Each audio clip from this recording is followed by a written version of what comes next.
another point is. Just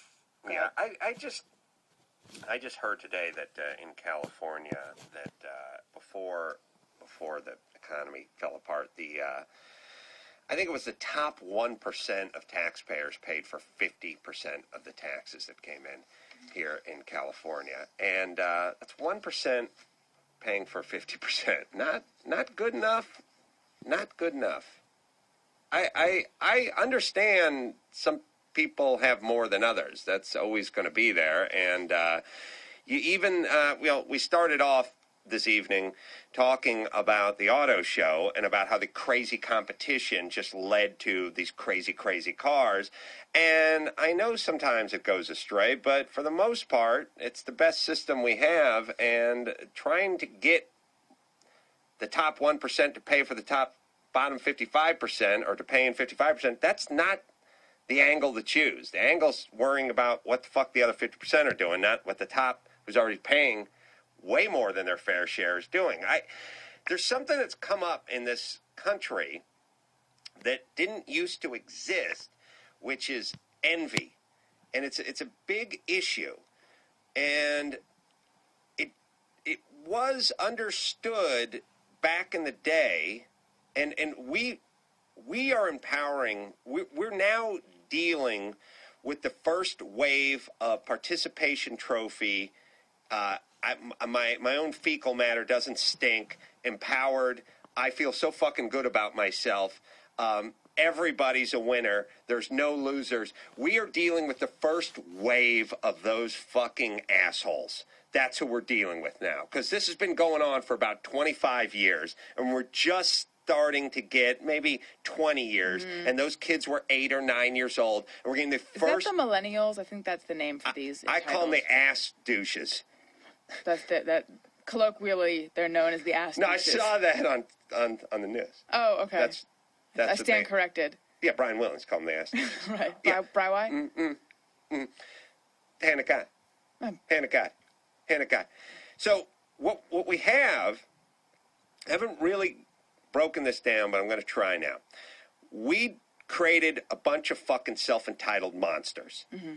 And this has become the pursuit of my life, where people are so far out of it and what they expect and what they think realistic is and what the set of rules that pertains to them versus the other guys, because that's what the bottom line is. I want my most valuable player trophy. Well, you're the slowest, fattest guy on the team. Why should he get one and I don't get one? Because he busts his ass and he runs a 4.440. That's why he gets one. Well, this is bullshit. And then everyone gets involved, and then everyone gives everyone a participation trophy, and then everyone feels good about themselves. But it's not based on anything. You should feel good about yourself because of your accomplishments, not because somebody yelled at you to feel good about yourself and you got a fucking fake piece of plastic that was sprayed gold and had your name on a plaque on the bottom of it. And when these folks become adults and enter the workforce, and they've done stories about this, how you can't treat them, the boss can't yell, hey, let's go. Let's get back to work now. And, oh, you raised your voice to me. You better watch your tone, buddy. My dad's a lawyer. I'll sue your ass. I'll take this company.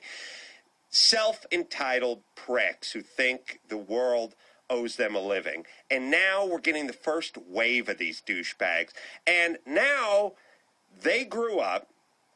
And it's fine if you grow up in this little snow globe of a life where everything is awesome and everyone gets a participation trophy and there's snowing. No losers. Well, when you get shaken up and everything's awesome. But then you get out into the real world and you realize I'm a fucking loser. You're not doing that well. You're not making that much money. There's no more participation trophies. This is the fucking LA Auto Show. You don't get to sit around and go, hey, here's my piece of shit I worked on. Everyone, why aren't you guys buying it? And then, instead of finding a fucking mirror and finding the reason why no one's buying your car, you just want to run around and yell at everyone else who's selling cars. And now you want to take shit and throw it at the cars because you want to fuck their cars up. Because that's what's going on. It's like, instead of looking in the mirror and go, why the fuck am I not doing better? You just find some guy's got more shit than you and go, hey, man, what do you need all that shit for? It's the same version of, hey, man, what do you need an MVP trophy for? Because I bust my ass. That's why. Or maybe I'm just genetically better than you. Either way, buddy, I got the trophy. So shut the fuck up and get the fuck back to work, or better yet, on the bench where you belong. This is what's going on. So they're feeling shame. They've been shamed by life because they haven't been prepared for life. They've been had so much smoke blown up their fucking collective asses by the time they get out in the real world and they realize the real world doesn't give a fuck where you're from or what your mommy said you were or how pretty you are or what you do. They don't give a fuck what anyone, and all those lies that were told to your parents about how special you are and how no one was created like you and all this bullshit advertised with Nike and all this, like, it's just one you and you take it all and it's your world and all that Reebok shit doesn't mean shit when you get to the real world and you're just looked at as peon number 27 who's putting in an application, and guess what? I don't like your attitude, douche. Fuck douche.